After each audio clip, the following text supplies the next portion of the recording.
नमस्कार दोस्तों, स्वागत है आपका मेरे यूट्यूब चैनल पर। तो आज एक इम्पॉर्टेंट अपडेट आप सभी के लिए हिमाचल प्रदेश उच्च न्यायालय से संबंधित वन मित्र की भर्ती जो वन विभाग में होने जा रही थी, उसके संबंध में आज एक डिसीज़न जो उच्च न्यायालय की तरफ से आया है, उसके बारे में जानकारी आपके साथ साझा करना चाहता हूँ। दोस्तों, ये है वो नोटिफिकेशन जिसके तहत हिमाचल प्रदेश सचिव वन के कार्यालय से एक नोटिफिकेशन जारी हुई थी, जिसके तहत वन विभाग हिमाचल प्रदेश में प्रत्येक बीट में एक वन मित्र की रिक्रूटमेंट होनी थी और सर्कल वाइज इसमें सीट्स की अलॉटमेंट हुई थी।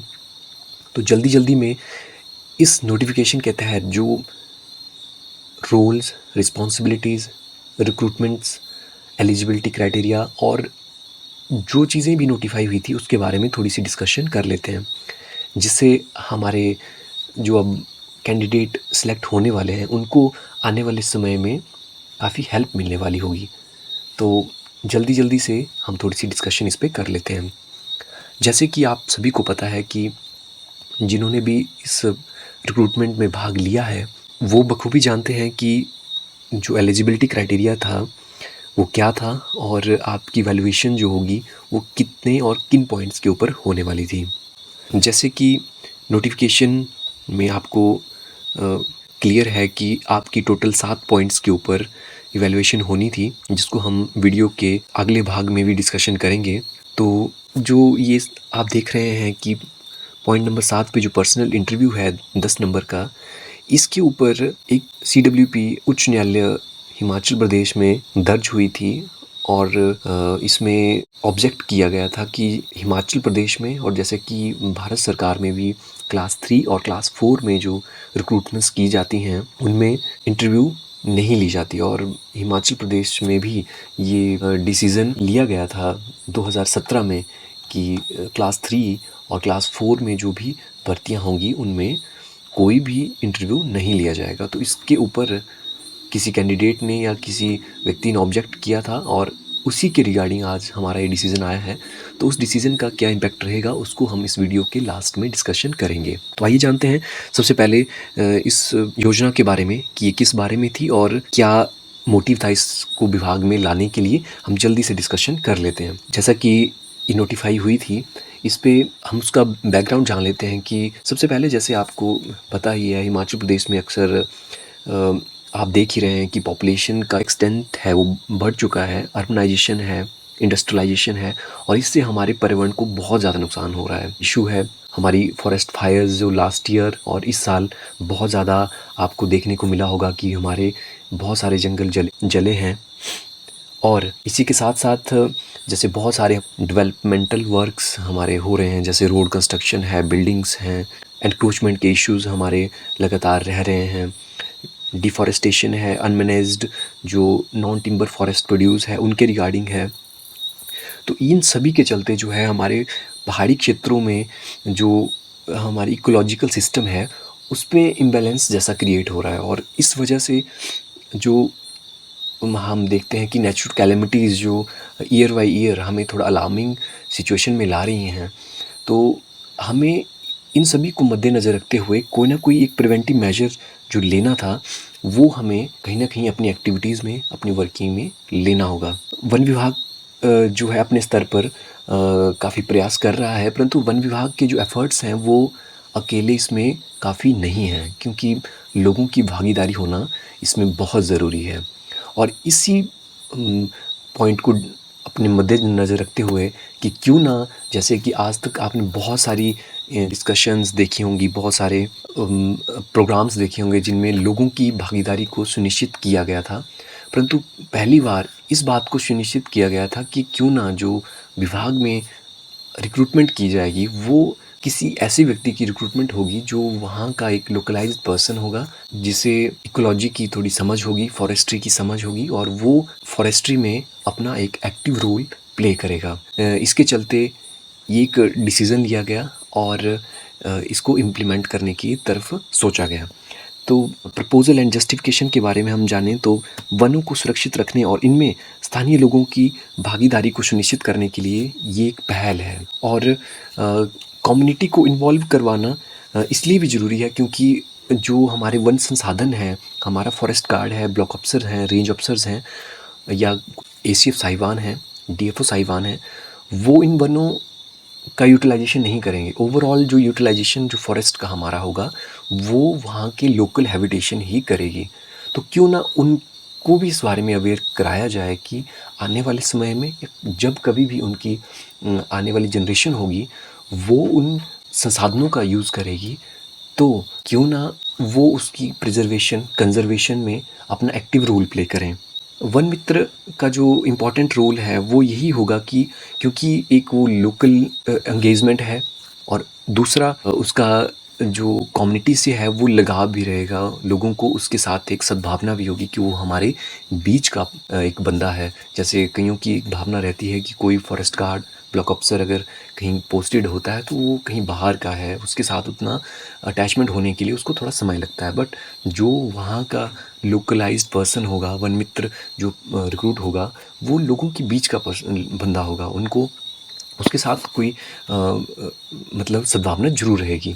और इसके एक बोलते हैं ना कि जहाँ पे एक हमारा फेवरिज्म है वहाँ पे उसके चैलेंजेस भी ज़रूर होंगे। तो इसको इनके जो चैलेंजेस हैं उनको भी हम इस वीडियो के अगले पार्ट में डिस्कशन करेंगे। वन मित्र जो होगा उसका एक इम्पॉर्टेंट रोल ये रहेगा कि पूरे साल में जो हमारे वन विभाग में एक्टिविटीज़ रहती हैं उन सभी में वो एक एक्टिव रोल प्ले करेगा। एक्टिव रोल प्ले करने का अर्थ हुआ कि जैसे हमारे प्लांटेशंस वर्क हैं, साल्वेज लॉट है, रेजिन्स का है, कोई और एक्टिविटी जो फॉरेस्ट डिपार्टमेंट में टाइम बाय द टाइम हमारी रहेगी, तो उन सभी में उसका एक एक्टिव रोल रहेगा।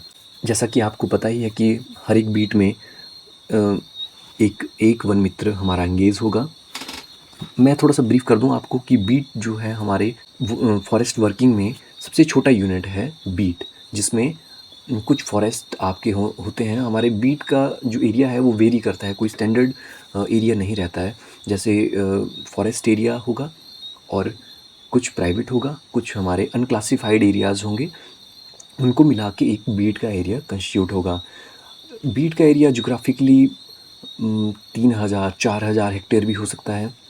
और जहाँ बात करें हम जंगलों की, तो जंगल वाइज भी एरिया अलग अलग क्षेत्रों में अलग अलग सा रहता है। जहाँ आपके कम से कम ले लें आप 100 हेक्टेयर से लेके आपका 1500-2000 हेक्टेयर तक भी, मतलब हम एग्जैक्ट नहीं इसमें एलेबोरेट करेंगे, पर इतने तक के आपके बीट्स आपके हिमाचल प्रदेश में रहती हैं। तो उनमें सभी में जो छोटा यूनिट है वो हमारा बीट है। बीट के बाद ब्लॉक्स हैं, ब्लॉक को बन के एक रेंज बनती है और कुछ रेंजेस को मिला के, जो रेंजेस होंगी, रेंजेस को मिला के फिर एक डिवीज़न बनता है। डिवीज़न को मिला के सर्कल, और सर्कल्स को मिला के फिर हमारे पूरे हिमाचल प्रदेश का एक का जो एक सिस्टम बनता है। तो इसको अब आगे बढ़ते हुए वन मित्र है उसकी जो ड्यूटी है वो रहेगी awareness regarding forest and environment conservation for sustainable forest management. मतलब एक कहें एक आसान भाषा में तो वन मित्र का कार्य रहेगा हमारी बात लोगों तक पहुंचाना और लोगों की बात जो है वो हम तक पहुंचाना। और एक बीच का जो एक बैरियर जो रहता है कभी कभार कि फॉरेस्ट जो गार्ड्स हैं, हमारे ब्लॉक अफसर हैं, वो अपनी चीज़ों को अच्छे तरीके से कन्वे लोगों तक नहीं करवा पाते हैं, तो उसमें वन मित्र एक अहम रोल हमारा प्ले करेगा, जो हमारे इस स्कीम के तहत, ये योजना के तहत हम विश कर रहे हैं कि ऐसा रहेगा आने वाले समय में। इसके बाद बात करें तो एलिजिबिलिटी क्राइटेरिया की, इसके बारे में ज़्यादा बात करने की हमें ज़रूरत नहीं है, क्योंकि अब जो हम इस पड़ाव पे हैं कि बच्चों ने ये पड़ाव जो है वो पार कर लिया है एलिजिबिलिटी क्राइटेरिया का। इन्होंने फिजिकल एफिशिएंसी तक अपना रोल है वो प्ले कर दिया है। तो जैसे जनरल में एक सबसे इम्पॉर्टेंट जो इसमें था पॉइंट की जो कंसर्न बीट है आपकी, आप वहीं से अप्लाई करें। कुछ इसमें एनोमलीज थी जो डिस्कशन करके सॉल्व हुई हैं। किसी एक बीट में आपको अपॉइंटमेंट मिलेगी और पर बीट एक वन मित्र आपका रिक्रूट रहेगा। तो एजुकेशन क्वालिफ़िकेशन जो थी हमारी मैक्सिमम +2 थी। एज क्राइटेरिया जो था 18 से 25 वर्ष तक इसमें था। फिजिकल एफिशिएंसी की बात करें अगर, तो 165 सेंटीमीटर हमारा कम से कम हाइट जो थी वो पुरुषों के लिए, लड़कों के लिए, और चेस्ट की थी 79 विदाउट एक्सपेंशन और 84 सेंटीमीटर आफ्टर एक्सपेंशन। और वुमेन का 150 सेंटीमीटर मिनिमम थी। चेस्ट एक्सपेंशन का 74 without expansion and 79 after expansion का था। मतलब ये क्राइटेरियाज बच्चों ने, जो कैंडिडेट्स हैं, उन्होंने क्रॉस कर लिया है। अब बच्चे जो हैं वो फाइनल स्टेज पे हैं, मतलब इस प्रोसेस की फाइनल स्टेज पे हैं। जैसे रेस थी, बच्चों ने 5 किलोमीटर की रेस लगाई जो लड़के थे, और लड़कियों ने 1500 मीटर की रेस लगाई जो 10 मिनट में पूरी करनी थी, और लड़कों के लिए 30 मिनट का जो समय था। ये वाला जो फेज़ था ये बच्चों ने पार कर लिया है, और उनके जो सिलेक्टेड कैंडिडेट्स हैं उनकी जानकारी जो है वो रिस्पेक्टेड रेंजेस को, जो उनके कंसर्न रेंजेस हैं वहाँ पे दे दी गई हैं, और वहाँ पे वो डाटा को एनालाइज कर लिया गया है।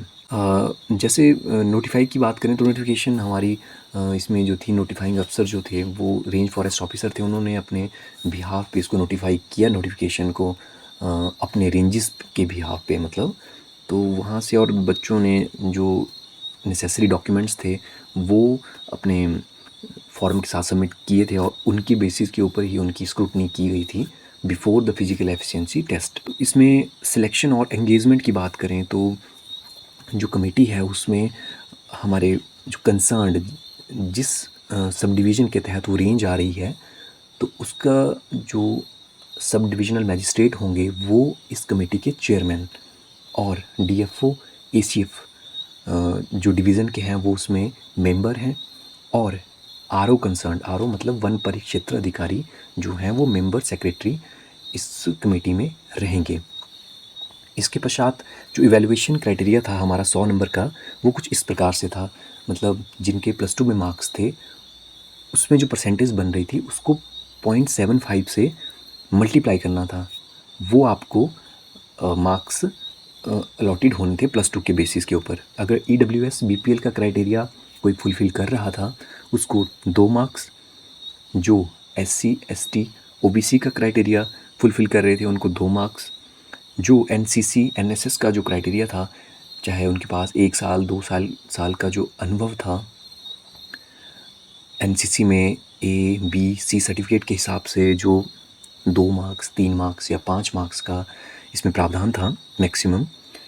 Window, divorced, destitute, single women जो हैं उनका अगर क्राइटेरिया फुलफ़िल अगर कोई कर रहा है कैंडिडेट तो उसको 3 मार्क्स, सिंगल डॉटर या ऑर्फन उनको 3 मार्क्स, और जो ये 7वां पॉइंट है पर्सनल इंटरव्यू, ये हमारा आज के डिस्कशन का मेन इशू था, जिसके ऊपर हमारे आज कोर्ट का डिसीज़न आया था, और ये टोटल आपके 100 मार्क्स का वैल्यूएशन होना था पहले, जो आज के डिसीज़न से पहले का हमारा वर्जन था। तो 100 मार्क्स में आपका वैल्यूएशन होना था। आज का जो हमारा डिसीज़न हुआ है उसमें ये जो इंटरव्यू का जो पार्ट था वो हमारा कट चुका है।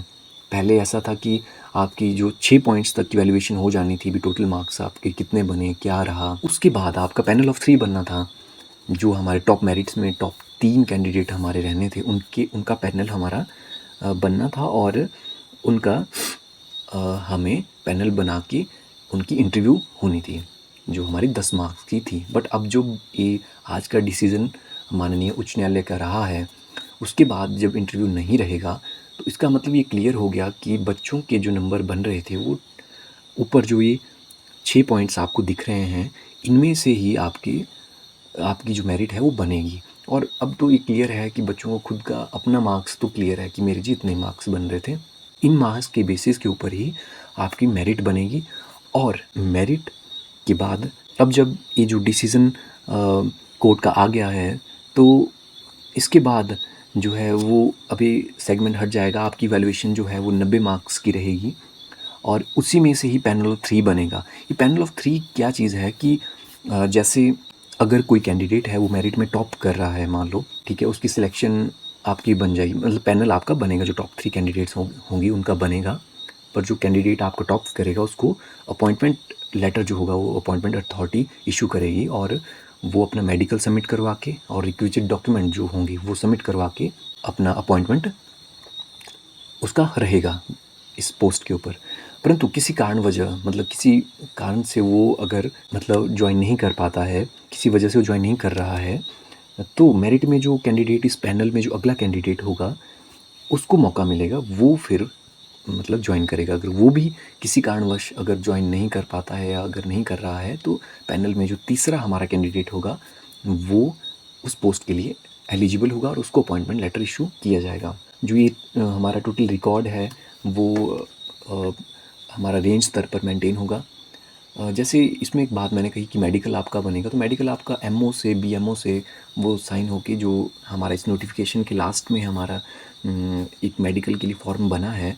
अगर आपकी पैनल ऑफ 3 में आपकी सिलेक्शन हो जाती है और टॉप 1 जैसे टॉप में आप आ रहे हैं या आपको अपॉइंटमेंट के लिए लेटर आ रहा है, तो आप उसको मेडिकल करवा के अपना जो भी एसेंशियल इसमें रिक्वायरमेंट्स रहती हैं उसको करके आप जो अपॉइंटमेंट अथॉरिटी है उनको अपना मेडिकल सबमिट करवाएंगे विद रिक्विजिट डॉक्यूमेंट। इसके बाद जो सबसे इम्पोर्टेंट पॉइंट है उसके ऊपर हम डिस्कशन करेंगे, terms and condition of engagement and roles and responsibility of Van Mitra. इसमें जो एंगेजमेंट अथॉरिटी है वो हमारे आरओज रहेंगे, रेंज फॉरेस्ट ऑफिसर्स मतलब वन परिक्षेत्र अधिकारी। एंगेजमेंट अथॉरिटी मतलब इनकी तरफ से अपॉइंटमेंट लेटर्स कोई भी कैंडिडेट जो सिलेक्ट हो जाएगा उसको इशू होंगे। आपको पता है कि जो मतलब सिलेक्ट जो बंदा हो जाएगा, जो कैंडिडेट सिलेक्ट हो जाएगा उसको मेडिकल बनवाना होगा और मेडिकली अगर वो अनफिट पाया जाता है उसमें किसी स्टैंडर्ड के ऊपर, तो पैनल में जो अगला कैंडिडेट होगा उसको सिलेक्शन के लिए बुलाया जाएगा। और इसमें भी एक टाइम पीरियड डिफाइंड है कि कितने टाइम पीरियड के अंदर बंदे को ज्वाइन करना होगा। तो ये हमारा क्लियर हो गया कि अगर मेडिकल नहीं दे पाता है तो वो अगले बंदे को करेगा।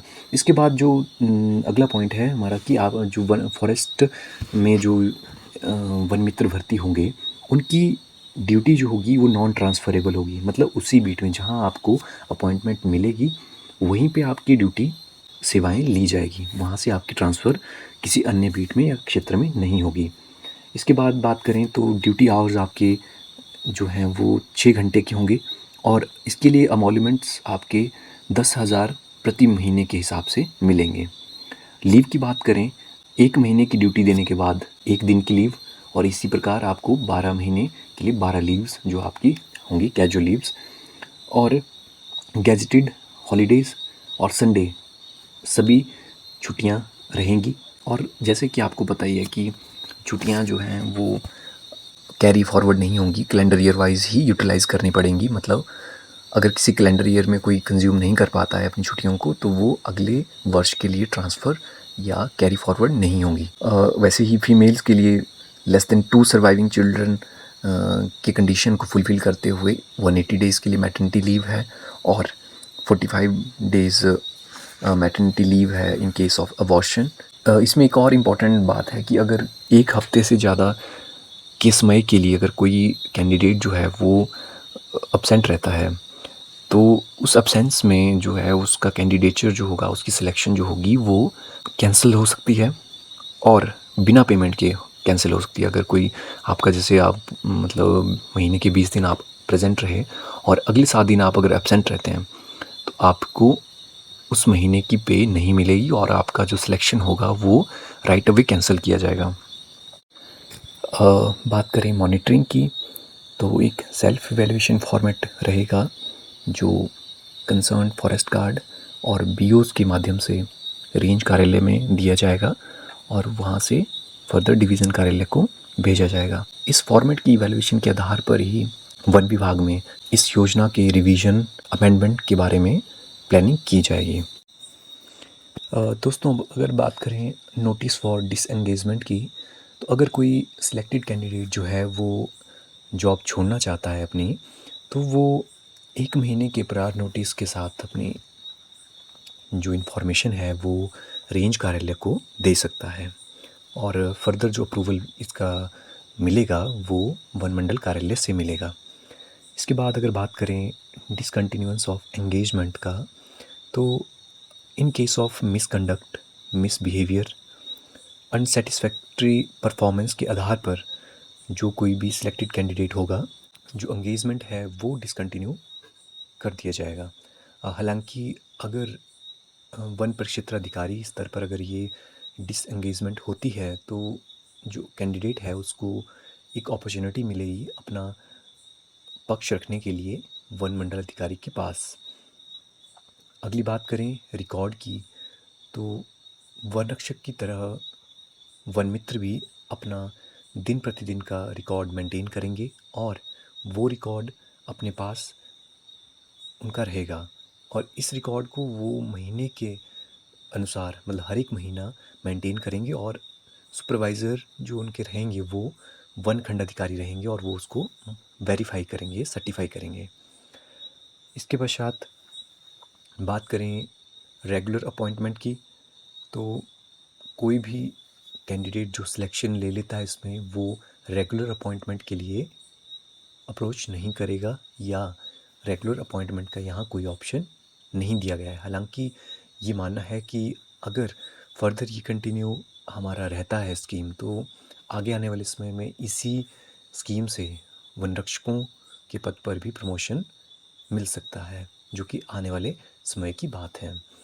अगली बात करें रोल्स एंड रिस्पॉन्सिबिलिटीज़ की, तो जो एक बहुत इम्पॉर्टेंट इसका एस्पेक्ट है स्कीम का, वन मित्र के जो इमीडिएट कंट्रोलिंग अफसर होंगे वो फॉरेस्ट गार्ड रहेंगे और सुपरवाइजिंग अथॉरिटी जो होगी वो ब्लॉक ऑफिसर्स होंगे। इसके पश्चात जैसा हमने वीडियो में पीछे भी डिस्कस किया कि मित्रों की जो जिम्मेवारियां रहेंगी वो क्या होंगी, कि वो वन बीट में सीजनल वर्क्स जो भी हमारे साल में हर एक सीज़न में होते हैं उनमें पार्टिसिपेशन करेंगे और वो रिस्पॉन्सिबिलिटीज़ निभाएंगे। जैसे हमारा रेजिन टेपिंग का है, साल्वेज लॉट्स का है, प्लांटेशन वर्क्स का है और एनी अदर वर्क जो कि हमारा बाय द टाइम हमारे एक्टिविटी में रहेंगे। इसके बाद जो एक इम्पॉर्टेंट रोल जो वन मित्र का रहेगा वो है कि जो वन विभाग की इन्फॉर्मेशन है वो लोगों तक पहुंचाना, लोगों तक उनको अवेयर करवाना, उनको जानकारी देना कि वन विभाग की तरफ से उनके लिए क्या कार्य किए जा रहे हैं। उनकी तरफ से जो सुझाव होंगे वो वन विभाग को देना, जैसे कि पौधरोपण में क्या बदलाव किए जा सकते हैं, नर्सरीज़ के लिए सजेशंस। तो इसी तरह अन्य वानिकी कार्यों के लिए जो सुझाव रहेंगे। अगर हम सर्कल वाइज बात करें तो ये बीट्स की कुछ सिचुएशन है हमारी। बिलासपुर सर्कल में 124 बीट्स पे भर्ती होनी है, चंबा में 198, धर्मशाला में 209, हमीरपुर में 194, कुल्लू में 140, मंडी में 309, नाहन में 216, रामपुर में 164, शिमला में 240, सोलन में 108 और वाइल्ड लाइफ विंग में जो उसके दो हमारे सेगमेंट हैं, एक नॉर्थ है एक साउथ है।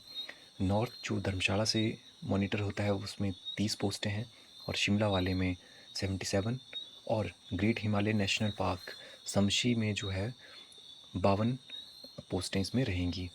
तो कुल मिला के हमारे हिमाचल में 2061 पदों पे वन मित्र की भर्ती होने जा रही है। ये हमारा एप्लीकेशन फॉर्म था जो कैंडिडेट्स ने भरा था और इसके इवैल्यूएशन के बाद ही उन्हें फिजिकल एफिशिएंसी के लिए बुलाया गया था।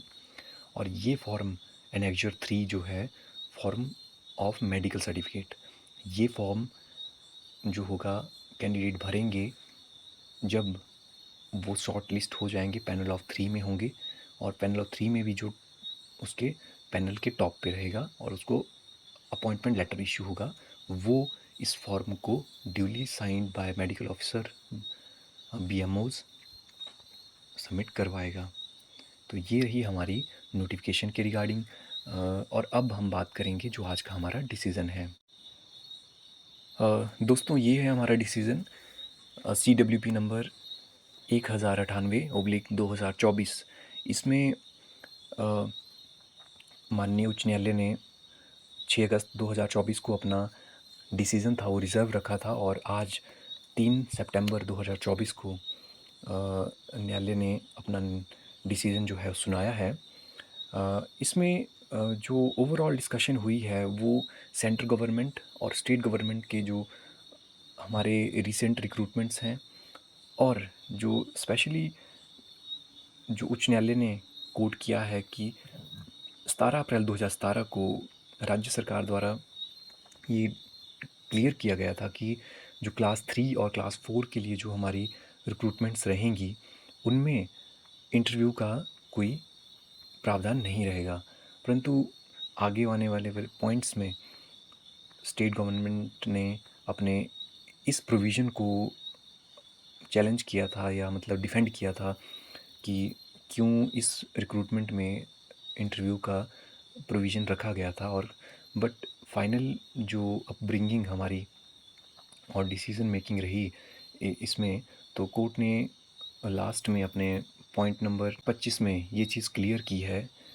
इन view of aforesaid facts and attending circumstances, petition is allowed and 10 marks prescribed for personal interview in the scheme for engagement of one Mitra in Himachal Pradesh Forest Department as notified on 18th of October 2023 is quashed. Appointment be made in accordance with the criteria less 10 marks prescribed for personal interview in the scheme. मतलब अब जो interview होगी आपकी वो 10 marks से कम की रहेगी। मतलब जो हमारे 100 मार्क्स का इवैल्यूएशन था वो अब 90 मार्क्स के ऊपर ही इवैल्यूएट रहेगा। तो ये थी दोस्तों अपडेट।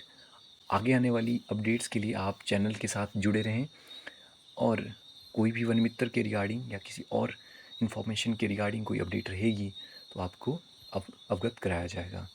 तो इसी के साथ वीडियो को लाइक करना ना भूलें। Please do like, share and subscribe the channel. Thank you very much.